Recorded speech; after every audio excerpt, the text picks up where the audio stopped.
샬롬. 오늘 부활주일입니다.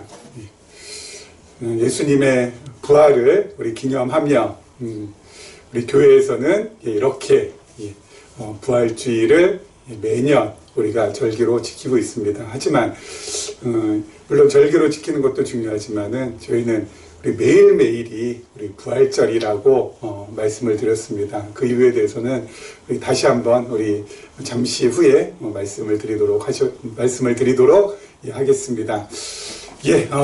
부활주일을 맞이해서 우리 부활의 의미를 다시 한번 우리 마음에 좀 새겼으면 하는 그러한 소망이 있습니다. 특별히 부활의 의미 여러 가지가 있겠지만은 우리 이 시간에는 먼저 우리 두 가지 한번 이렇게 다시 한번 되새기고 우리가 계속해서 우리 창세기 본문으로 들어가 보도록 하겠습니다.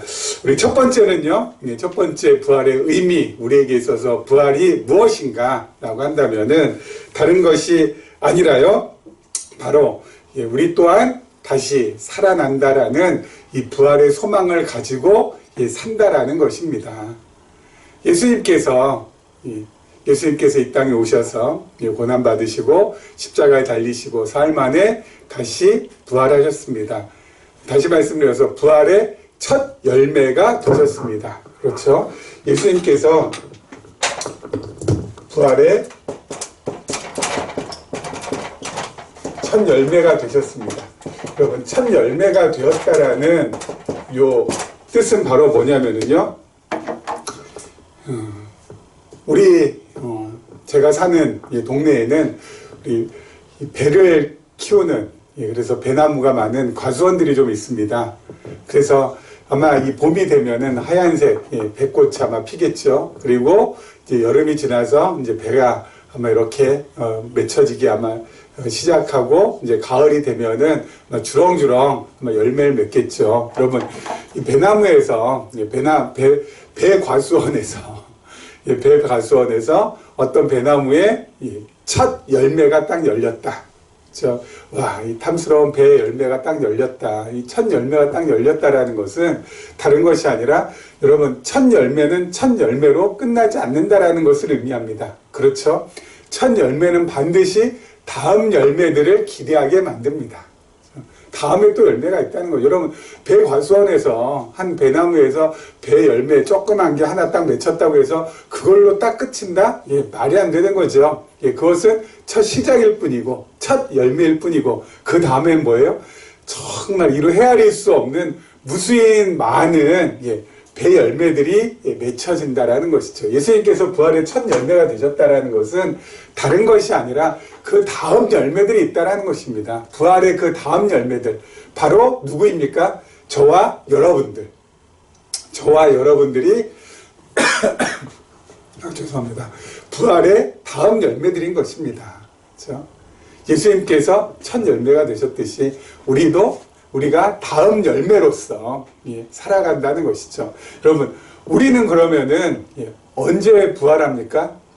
이 땅의 삶을 하나님께서 다 마감시키시고 우리 잠깐 눈 붙이고 일어나면은 뭡니까? 다시 깨어난다라는 것입니다. 다시 살아난다는 것입니다. 그래서 우리들에게 있어서 죽음이라는 것은 제가 늘 말씀이지만 죽음이라는 건 끝이 아니라 영원으로 들어가는 출발점일 뿐인 것이다라는 거. 영원한 나라로 들어가는 출발이 바로 우리에게는 죽음이라는 거. 그렇기 때문에 우리는 죽음이 두렵지 않다라는 것입니다. 영원한 나라로 들어가는 문이기 때문에 우리 살짝 주무신 다음에 깨어나면은 어때요? 새하늘과 새 땅, 영원한 하나님의 나라가 펼쳐져 있을 것입니다. 그래서 늘 우리는 부활의 소망을 가지고 살아간다라는 것. 그게 바로 예수님께서 부활하셨다, 예수님께서 다시 살아나셨다라는 그 의미를 가지고 산다라는 것이 되고요. 두 번째는요, 다른 것이 아니라 이 부활이라는 것, 부활의 의미는 바로 우리의 매일의 삶 속에서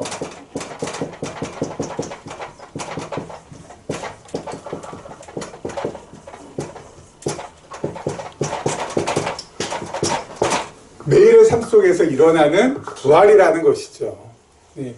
우리 육적인 부활이 아니라 이거는 영적인 부활이라고 해야 되겠죠. 여러분, 우리의 내면에서 계속 어때요? 부활의 놀라운 경험들이 일어나야 된다는 것입니다. 매일의 삶 속에서 매일같이 부활을 경험하지 못하고 살아간다. 이것은 예수님께서 이 땅에 오셔서 다시 부활하셨다라는 그 의미를 너무 얕게 보고 살아가는 것에 불과합니다. 매일매일 우리가 부활을 경험하며 살아가야 된다는 것이죠. 그럼 어떻게 매일매일 부활을 경험합니까? 매일매일 부활을 갖다 그러면 어떻게 경험해야 되죠? 여러분, 갈라디아서 2장에 보면요, 이런 말씀이 있습니다. 내가 율법으로 말미암아 율법에 대하여 죽나니. 율법으로 말미암아 율법에 대하여 죽나니. 여러분, 율법을 크게 두 개로 딱 말씀을 드리면 무엇이 될까요? 두 개로 딱 요약하면, 첫 번째는 내 힘을 다하고 내 마음을 다하고 내 뜻을 다하여서 하나님 사랑하라는 것이고, 그리고 두 번째는 내 이웃을 내 몸과 같이 사랑하라는 것 아니겠습니까? 그렇죠? 율법 딱 두 가지로 요약하면 바로 그거예요. 여러분, 그 율법 앞에서 우리가 매일매일 죽어야 된다는 것이죠. 왜요? 그 율법의 요구를 우리는 만족시키지 못하니까. 여러분, 힘을 다하고 뜻을 다하고 정성을 다해서 내 하나님을 사랑하라. 여러분, 이 계명을 지킬 수 있는 사람이 이 세상 천지에 누가 있겠습니까? 우리는 마음을 다하고 뜻을 다하고 정성을 다해서 나 자신을 사랑하지 하나님을 사랑한다? 있을 수 없는 일이라고. 그렇죠? 솔직히 마음에 손을 딱 얹고 가슴에 손을 딱 얹고 한번 정말 양심상 한번 생각을 해보세요. 내가 진짜 그렇게 하나님 사랑하는지, 그렇게 하나님 사랑한 적이 단 한 번이라도 있는지. 살아 평생이 단 한 번도 없을 것입니다. 내 마음 다하고 내 힘을 다하고 내 뜻을 다하여서 돈을 사랑한 적은 많죠. 내 힘을 다하고 내 뜻을 다하고 정성을 다하여서 내 자신 사랑한 적은 많죠. 하나님 사랑한다? 여러분, 우리는 하나님을 사랑할 수 없는 존재입니다. 그렇기 때문에 여러분, 하나님 사랑하라라는 그 계명에 우리는 결코 어때요? 만족을 시켜드릴 수가 없다고요. 내 이웃을 내 몸과 같이 사랑하라. 이것도 마찬가지 아니겠습니까? 내 이웃을 내 몸과 같이 사랑하라. 여러분, 내 이웃을 내 몸과 같이 사랑하라. 나 자신도 사랑하지 못해서 힘든 판에 어떻게 내 이웃을 내 몸과 같이 사랑할 수가 있겠습니까? 말도 안 되는 것이죠. 그러니까 여러분, 율법 앞에서 우리는 오늘 갈라디아서 2장에 나와 있는 대로 율법으로 말미암아 율법에 대하여서 우리는 죽을 수밖에 없다고요. 그래서 사도 바울도 내가 매일 죽노라. 여러분, 성질 죽이는 게 아니라니까요. 성질 죽이라는 게 아니에요. 그 말씀은. 뭡니까? 율법에 대해서 죽는다라는 것입니다. 왜요? 율법의 요구를 우리는 만족시킬 수가 없기 때문에. 율법의 요구를 만족시킬 수 없는 사람은 어때요? 죄의 싹은 사망이라고요. 율법의 요구를 만족시키지 못하는 것은 죄고, 죄에 대한 대가는 죽음이라고. 그랬기 때문에 매일매일 죽어야 된다고요. 율법 앞에서. 율법 앞에서 매일매일 우리가 죽으면 그 다음엔 어떻게 될까요? 매일매일 율법 앞에서 죽는다는 것은 무엇을 말하는 걸까요? 바로 내가 죄인이라는 것. 나는 죽을 수밖에 없다는 것. 그것을 의미하고 내가 죄인이고 죽을 수밖에 없는 죄인 중에 괴수라는 것을 인정할 때 어때요? 예수 그리스도 앞으로 갈 수밖에 없지 않겠습니까? 예수 그리스도께서 달리신 십자가 앞으로 다 갈 수밖에 없지 않겠어요? 그 십자가에서 어때요? 십자가의 은혜와 예수 그리스도의 은혜를 마음에 담을 때 다시 살아날 수가 있다고요. 그래서 우리가 매일매일 죽었다, 살았다, 죽었다, 살았다. 부활을 갖다가 경험하는 거라고요. 그렇게 매일매일 부활을 갖다가 경험하지 못하면 정말 양심에 화인 맞은 사람처럼 우리 양심이 딱딱딱딱하게 굳어져서 그야말로 2000년 전에 바리새인은 저리 가라로 진짜 교만하고 위선 떨면서 살아갈 수밖에 없다고요. 그렇기 때문에 매일매일 율법 앞에서 죽어야 된다고요. 주여, 나는 죽습니다. 살려주시옵소서. 십자가가 나를 살립니다. 그리스도의 은혜가 나를 살립니다. 나를 살려주시옵소서. 그 고백이 매일매일의 삶 가운데 있어야 되고, 그 고백을 하는 순간순간마다 어떻게 돼요? 우리가 다시 영적으로 되살아날 수가 있다는 것입니다. 율법의 요구를 만족시킬 수 없는 나 자신, 율법 앞에서 무능한 나 자신을 처절하게 깨닫고 그리스도를 바라보며 십자가에 달리신 예수 그리스도를 바라보며 다시 하나님 앞에서 그 부활의 은혜를 마음에 담고 일어서야 나 자신이 바로 세움 받을 수 있다는 것을 꼭 기억해 두시면 감사하겠습니다. 이렇게 우리 부활의 의미 두 가지 우리 살펴봤는데요. 그럼 오늘 부활주의이기 때문에 특별히 이것을 우리가 살핀다기보다도 아까 말씀드린 대로 우리 매일의 삶 속에서 부활의 소망을 가지고 살아가는 것, 그리고 매일매일 내 안에서 영적인 부활 사건이 일어나기를, 영적인 부활을 경험하기를 바라는, 소망하는 마음으로 살아간다면은 우리가 이 부활의 아침에 충분히 하나님께서 우리에게 원하시는 그러한 부활 신앙을 안고 살아가는 모습이 될 것입니다. 자, 우리 창세기 말씀 계속해서 우리가 확인해 가도록 하겠습니다. 부활절에 이런 본문을 가지고 부활주일에 이런 본문을 가지고 강론한다는 것은 아마 전무후무한 일이 아닐까라는 생각이 들지만은 한번 보도록 하겠습니다. 저희는 뭐 부활주일이라고 해서 특별히 부활과 관계된 본문을 택하지 않습니다. 우리 창세기 지금 계속 우리가 확인해 오는 그 말씀 가운데서 우리가 이 말씀을 가지고 또 확인해 갑니다. 여러분, 이 말씀이 부활하고 전혀 상관없는 말씀이다, 그렇게 생각하지 마시기 바랍니다. 성경 어느 한 구절 한 구절도 복음 아닌 구절이 없고요. 그리고 예수 그리스도의 고난과 예수 그리스도의 부활하심과 예수 그리스도의 영광과 관계되지 아니한 또 본문은 없기 때문에 그렇습니다. 자, 35절입니다. 한번 제가 먼저 읽어보도록 하겠습니다. 그날에 그가 숫 염소 중 얼룩무늬 있는 것과 점 있는 것을 가리고 암 염소 중 흰 바탕에 아롱진 것과 점 있는 것을 가리고 양 중에 검은 것들을 가려 자기 아들들의 손에 맡기고 자기와 야곱의 사이를 사흘길이 뜨게 하였고 야곱은 라반의 남은 양떼를 치니라. 우리 지난 시간에요, 야곱과 라반이 계약을 맺었죠. 계약? 그렇죠. 야곱과 라반이 계약을 했습니다. 다른 것이 아니라요, 야곱의 양떼들 가운데서, 야곱이랍니다. 라반의 양떼들 가운데서 아롱진 것,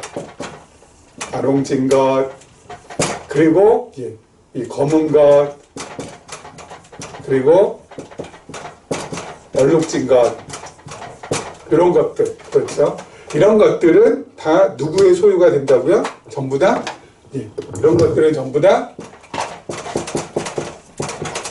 야곱의 소유가 되고, 이렇지 않고 하얀 양들, 그렇죠? 흰 양들은 전부 다 라반의 소유가 된다라고 서로 계약을 하고 야곱이 라반 곁에 머무르기로 하지 않았습니까? 자, 그런데요, 라반이요, 자기 양떼들 가운데서 이런 거 야곱이 가지고 갈 만한 것을 다 지금 어때요?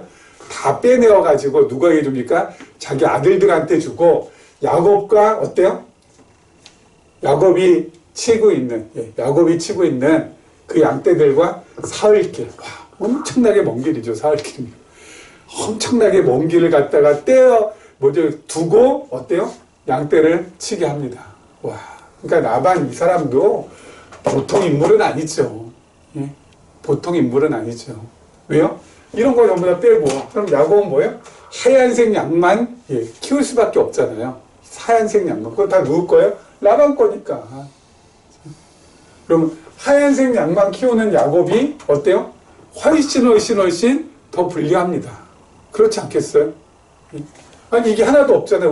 우리가 뭐 유전학적으로 뭐 지금이야 이제 유전학이 많이 발전돼 아롱진 것, 검은 것, 얼룩진 것 이거 없잖아요. 하얀색 양떼에선 하얀색만 나올 수밖에 없잖아요. 야곱이 어때요? 불리합니다. 훨씬 더 불리해요. 그렇지 않아요? 근데 야곱은 어때요? 그런 조건을 걸었어요. 본인 스스로가. 예? 그런 조건을 걸었다고요. 여러분, 야곱이 하루 이틀 양을 쳐봤겠습니까, 지금? 벌써 몇 년이에요? 14년, 거의 뭐, 지금 뭐 7년, 플러스 하면 14년이고, 여러분, 이 14년, 15년 동안 양떼를 친 야곱이, 모르겠습니까? 흰색 양에서는 흰색이 나온다는 거. 그렇죠? 흰색 양떼들 가운데서는 아롱진 거, 검은 거, 얼룩진 거 나오기 힘들다는 것을 야곱이 경험적으로 몰랐겠냐고요. 그럼에도 불구하고 야곱이 왜 이렇게 불리하고 도저히 어때요? 확률적으로 나올 수 없는 이 불가능한 이 계약을 왜 라반하고 했을까? 예? 야곱이 왜 그랬을까? 예? 야곱이 왜 그랬을까요? 이렇게 불리하고 불확실하고 그야말로 불확률적인 이런 계약을 야곱은 라반하고 왜 했을까? 두 가지 이유가 있습니다.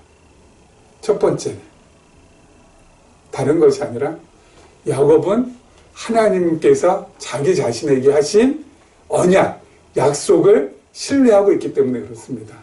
하나님께서 야곱에게 하신 언약의 내용이 한마디로 무엇입니까? 야곱을 통하여서 하나님 나라를 이루어 주시겠다는 거 아니겠습니까? 그렇죠? 야곱을 통하여서 자손이 번성케 되고 네가 가나안 땅을 차지하게 되고 예? 야곱 너를 통하여서 나의 나라를 이루겠다라고 하신 것이 바로 하나님의 약속이지 않습니까? 여러분 야곱이 그 약속을 어때요? 신뢰했다니까요. 믿었다니까요. 여러분 신뢰하고 믿었다는 건 무엇입니까? 하나님께서 자신을 통해서 하나님의 나라를 이루시려면은 야곱이 망하면 되겠어요? 안 되겠어요? 예? 야곱이 여러분 완전히 멸해지면 되겠습니까? 안 되겠습니까? 그럼 하나님의 약속이 이루어질 수 없잖아요. 그렇기 때문에 야곱은 어때요? 이거 내가 아무리 불리한 조건이고 이거 도저히 여기에서 흰 양떼들 이 틈 사이에서 얼룩진 것, 아롱진 것, 검은 것 양떼가 나오기 정말 어렵다라는 것을 알면서도 어때요? 조건을 걸었어요. 왜요? 하나님께서 그럼에도 불구하고 나를 망하게 하시지는 못하신다는 거죠. 왜요? 내가 망하면 하나님의 나라가 이루어질 수 없으니까. 와. 야곱이 바로 그렇기 때문에 이 조건을 걸고 라반에게 이야기했던 거 아니겠습니까? 여러분, 야곱은 육신적으로 망하진 않지요. 왜요? 하나님 나를 야곱을 통해서 이루어야 되니까 하나님께서 육신적으로는 절대 망하지 않게 하시죠. 신약을 살고 있는 우리는 어때요? 육신적으로 얼마든지 망할 수 있습니다. 하지만 우리에게서 중요한 건 뭐예요? 우리의 영이잖아요. 우리는 영적으로 망합니까? 망하지 않습니까? 절대 망하지 않아요. 결코 영적으로 이게 중요해요. 여러분, 예? 영적으로 망하지 않는다니까요. 여러분, 육적으로 아무리 권세를 가지고 있고, 그리고 또 엄청난 재물이 있고, 많은 사람들이 굽신굽신거리고 한다 할지라도, 영적으로 망하면, 그건 아무짝에도 쓸데없는 거 아니겠습니까? 마치 구약에 나온 사울왕처럼. 사울왕은 왕이었잖아요. 그렇죠? 사울왕은 왕이잖아요. 많은 백성들이 어때요? 굽신굽신 할 수밖에 없는 위치잖아요. 권력을 잡고 있잖아요. 여러분 다윗을 죽일 수 있는 권한이 그에겐 있었잖아요. 엄청난 권력을 가지고 있잖아요. 재산도 어때요? 왕이니까 많이 있었겠죠. 하지만 하나님의 영이 그를 떠났어요. 아무것도 아니잖아요. 주의 영이 그를 떠났다니까요. 여러분 우리는 그렇지 않잖아요. 육신적으로는 비록 가난하고 육신적으로는 비록 어때요? 가진 힘도 없고 육신적으로는 비록 아무런 세상 사람들이 볼 때 보잘것 없어도 중요한 게 뭐래요? 하나님의 영이 우리와 함께 있고 우리의 영이 늘 강건하고 우리의 영이 살아있고, 그렇다면은 여러분 어때요? 아무리 현실이 척박하고 힘들어도 살아갈만 하지 않겠냐는 것이죠. 우리의 영이 살아있는데, 멸망당하지 않는데, 우리는 죽어도 살고, 살아서 믿으면 어때요? 영원히 죽지 않는다고. 맞는 말씀이죠. 아까 말씀드렸잖아요. 잠깐 어때요? 자다 깰 뿐이라고. 죽음이라는 것은 우리에게 있어서 어때요? 결코 두렵거나 무섭거나 벌벌벌벌 떨 수 있는 상대가 아니라고. 영원한 하나님 나라로 들어가는 문짝에 불과하다고. 뭐 문짝 어때요? 여러분 문 보고 덜덜덜 떱니까? 여러분 우리 앞에 지금 예배당 앞에 문 있는데 그 문 보면서 덜덜 떠는 사람 있어요? 문 그냥 확 열고 들어오면 되는데 나갈 땐 어때요? 확 밀치고 그냥 나가면 되는 건데 문에 불과해요. 절대 이 땅에 살면서 우리가 기죽거나 스스로 초라하게 여기거나 스스로에 대해서 좀 연민의 정 느끼지 않으면서 살았으면 좋겠다고요. 왜요? 우리는 영이 살아있으니까. 영이 살아있다는 이 자체만으로도 천하만벌 다 준다고 해도 바꿀 수 없는 거라니까요. 자, 그리고 두 번째 이유가 있습니다. 두 번째 이유. 첫 번째는 하나님의 언약을 야곱이 신뢰했기 때문에 어때요? 이 불리한 계약을 야곱이 라반 외삼촌하고 같이 할 수 있었던 것이고, 두 번째는 다른 것이 아니라 야곱은 알고 있었어요. 무엇을 알고 있었을까요? 야곱은 지금 자기 자신이 바로 연단과 단련의 시간을 보내고 있다는 것을, 누가 허락하신? 하나님께서 허락하신 연단과 단련의 시간을 지금 보내고 있다는 것. 그렇기 때문에 어때요? 여러분 연단과 단련의 시간을 보내고 있는 야곱에게 있어서는 여기에서 헤어나오려고 아등바등하거나 허우적허우적거리거나 뭐 그렇지 않고 어때요? 스스로 자청해서 더 깊이 들어간다는 거죠. 왜요? 더 깊이 들어가서 마지막 밑바닥을 갖다가 찍을 때 어때요? 다시 올라올 수 있으니까. 밑바닥 찍어야 다시 올라올 수 있다고요. 다시 올라올 수 있다고요. 여러분, 제가 고등학교 다닐 때 수업 시간에 정말 잊지 못할 선생님이 한 분 계십니다. 고등학교 고등학교 2학년 때겠죠. 상업 선생님이니까 저희는 상업을 선택 과목을 배웠거든요. 이상하게 상업을 배운지 모르겠지만 학교에서 상업을 가르쳤어요. 그래서 그 상업 선생님이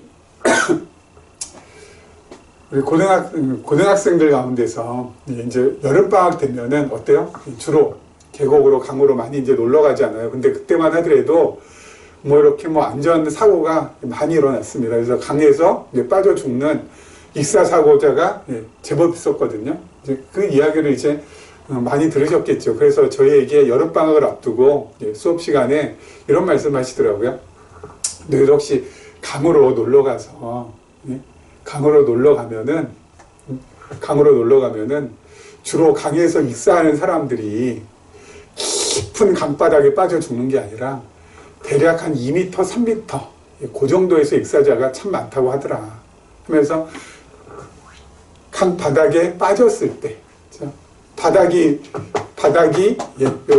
발에 이렇게 발바닥에 이렇게 닿지 않을 때 그때 이제 쏙 빠지잖아요. 그때 당황하지 말라고.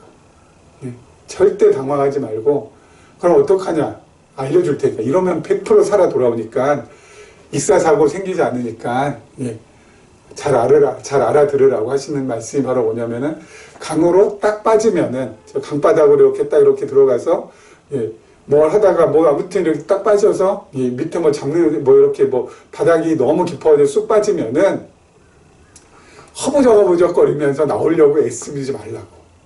그러다가 어때요? 짐 빠져서 더 힘들어서 꼬르륵 들어간다고. 강 바닥으로 그냥 들어가래요. 2m, 3m밖에 안 되기 때문에 들어가면은 한없이 들어가는 것이 아니라 조금 들어가다가 어때요? 바닥에 나온대요. 그럼 그 바닥에서 쪽으로 앉아가지고 손을 강변 쪽으로 이렇게 뻗친 다음에 구르기를 갖다가 힘차게 한번 하래요. 그러면 어때요? 강 위로 반드시 나오게 됐대요. 그때 숨 한번 들이쉬고 다시 빠지래. 그래서 다시 바닥까지 오래. 그런 다음에 어때요? 다시 한번 발을 불러가지고 강변 쪽으로 그렇게 3번이나 4번에 5번 정도 하면은 반드시 익사사고 없이 빠져나올 수 있다고 말씀하세요. 그게 벌써 몇 년입니까? 제가 고등학교 2학년 때면 84년, 그때 정도 되는데 이게 84년은 지금부터 몇 년 전이에요. 그게 아직까지 생각이 나요. 근데 상업 시간에 뭡니까? 대변 찾고, 차변 찾고, 아무튼, 그건 전혀 기억 안 나도 그 선생님 말씀만, 요것은 꼭 기억나요, 지금. 참. 바닷가에 들어가는 겁니다. 불리한 조건으로. 왜요? 바닥 찍고 나올 수 있으니까. 자청하는 거예요. 응? 자청하는 거예요. 고난과 연단의 시간 하나님께서 허락해 주셨는데 더 제가 깊이 들어갑니다. 끝까지 들어갑니다. 응? 왜? 끝 닿으면 하나님께서 반드시 건져주시리라 믿으니까. 에스더도 그렇지 않았습니까? 에스더도. 본인이 아하수에로 왕 앞에 남편이지만 그냥 허락 없이 나가면 어때요? 죽임 당합니다. 그렇다고 해서 나가지 않으면 유대인들이 멸족을 당하지 않게 생겼습니까? 그렇죠? 어떻게 해요? 자청합니다. 죽으면 죽으리다. 들어가는 거죠. 본인도 살고 유대 민족도 살고. 그렇죠? 들어가세요. 들어가라고 한다고 해서 우리가 들어가는 건 아니지만 이렇기 때문에 불리한 조건. 야곱이 왜 몰랐겠어요? 예? 여러분 한 분야에서 10년 이상 정도 그 분야에 종사하고 있으면은 여러분 정말 아무리 우둔한 사람이라도 어느 정도는 이게 어떻게 돌아가는지 알지 않겠습니까? 근데 야곱은 14년 됐어요. 14년. 왜 모르겠어요? 알지. 그런데도 자청하는 겁니다. 왜요? 연단과 단련의 시간을 통하여서 하나님의 도움의 손길을 바라고 이를 통하여서 욥기에 나온 대로 본인도 정금같이 하나님께서 만들어 주시겠다라는 기대가 있기 때문에 이게 내가 받아야 돼. 내가 감당해야 돼. 역경과 시련과 고난과 단련과 연단의 시간이라면 주여 들어가겠나이다. 그냥 들어가는 것이 아니라 억지로 들어가는 것이 아니라 자원해서 자청해서 들어가겠나이다.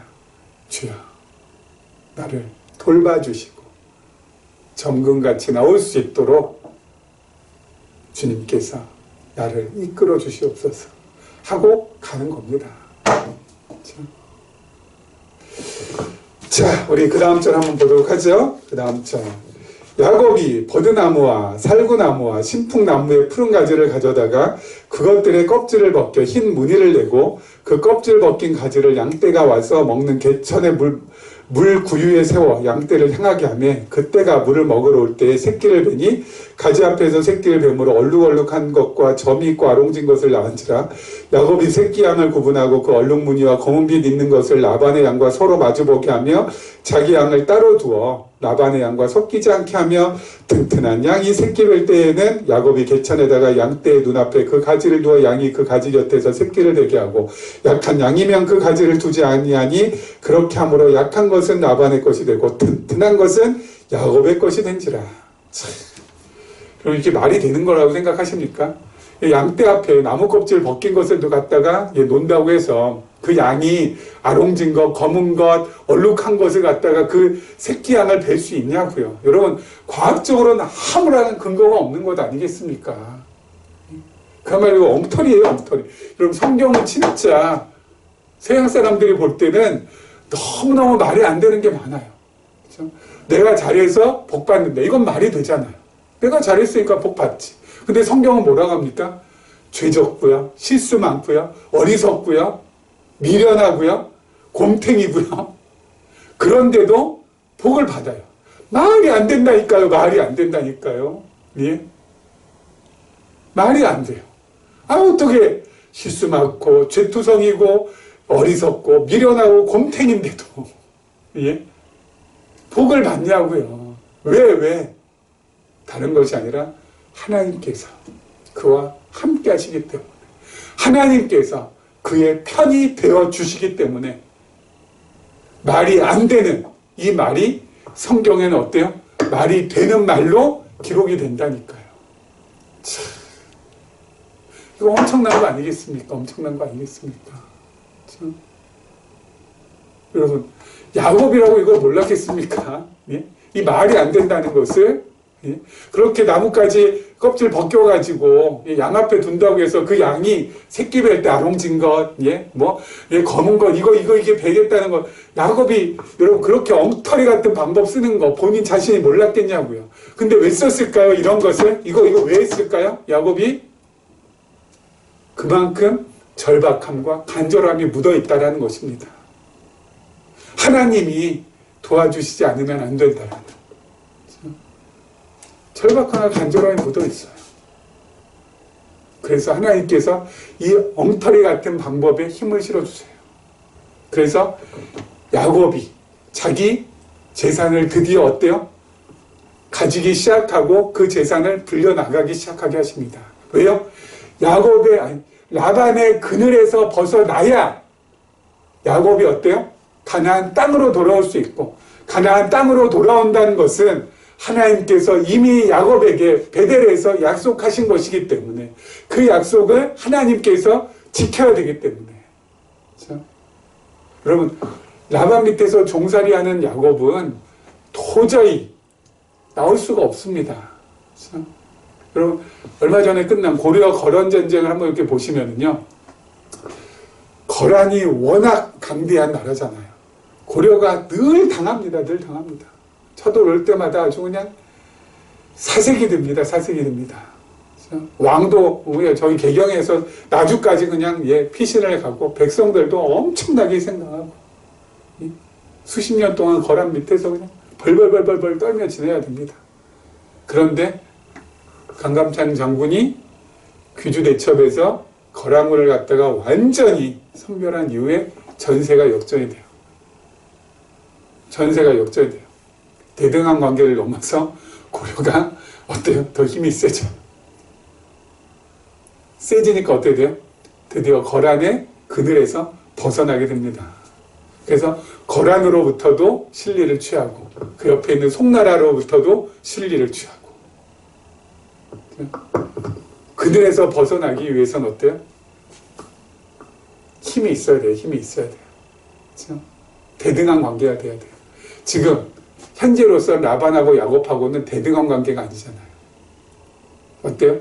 야곱이 기우는 그런 관계이기 때문에 라반 밑에 있을 수밖에 없죠. 근데 이제 어때요? 대등한 관계가 되고 이 대등한 관계에서 야곱이 좀 더 강해지면은 빠져나올 수가 있는 거죠. 빠져나올 수가 있는 거죠.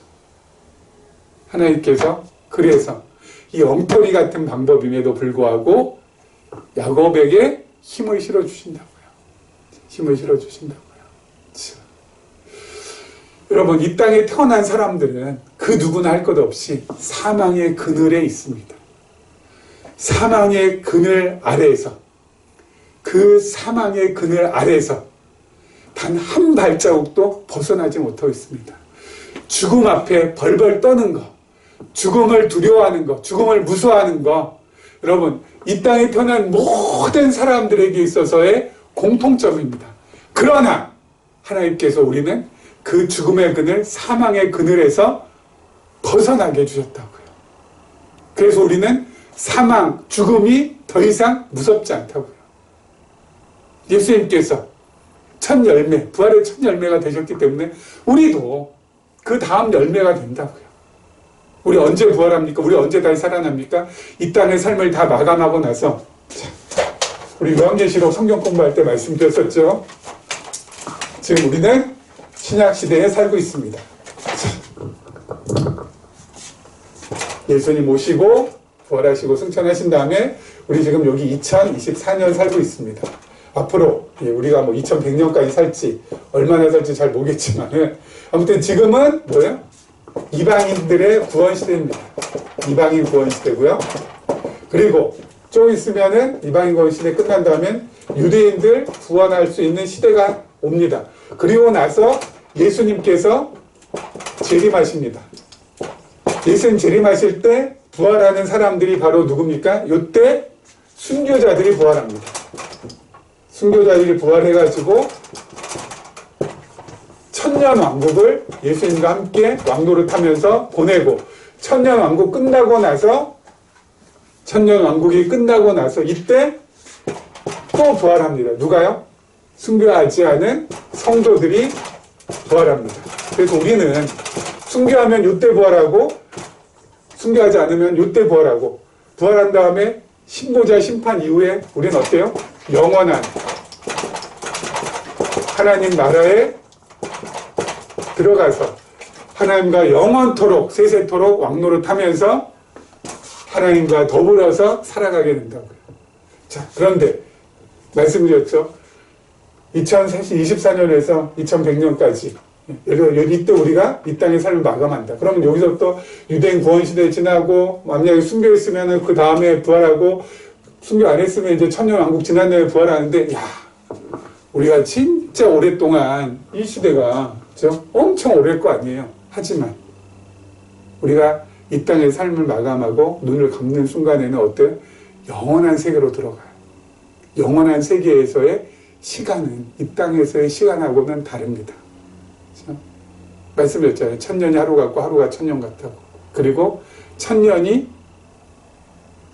한밤중에 똑딱 하는 그렇죠? 한밤중에 경점과 같다고. 그러니까 여러분 영원한 세계로 우리가 딱 들어가면은 그렇죠? 눈을 감을 때 잠깐 눈 붙이고 딱 일어나면은 다 지나고 이때 부활한다고 이때 부활한다고. 그렇죠? 기대가 돼요. 저는 기대가 돼요. 이 땅의 삶을 딱 마감하고 눈을 감고 한잠 푹 자고 딱 깨면은 어때요? 내 이름 주님께서 부르시고 어때요? 그동안 수고했다. 그동안 애썼다. 칭찬하시고 나와 함께 영원토록 여기서 머물자고 하시고 그 품에 안아주시고 그리고 그동안 만나고 싶었던 많은 분들도 어때요? 거기서 또 다 만나고 그게 온다고요. 죽음, 사망, 여러분 절대 우리가 두려워하거나 무서워하거나 겁나서 벌벌 떨 존재가 아닙니다. 이 부활의 아침에 다시 한번 말씀드리는 것은 예수님께서 부활의 첫 열매가 되어주셨다는 것에 대한 감사, 그리고 우리가 매일매일 이 부활을 경험하며 살아가는 것에 대해서 감사. 그래서 우리의 남은 인생은 감사로 매일매일 수놓아지는 인생이 되었으면 합니다. 이런 은혜가 우리 모두에게 함께하기를 주님의 이름으로 축원합니다.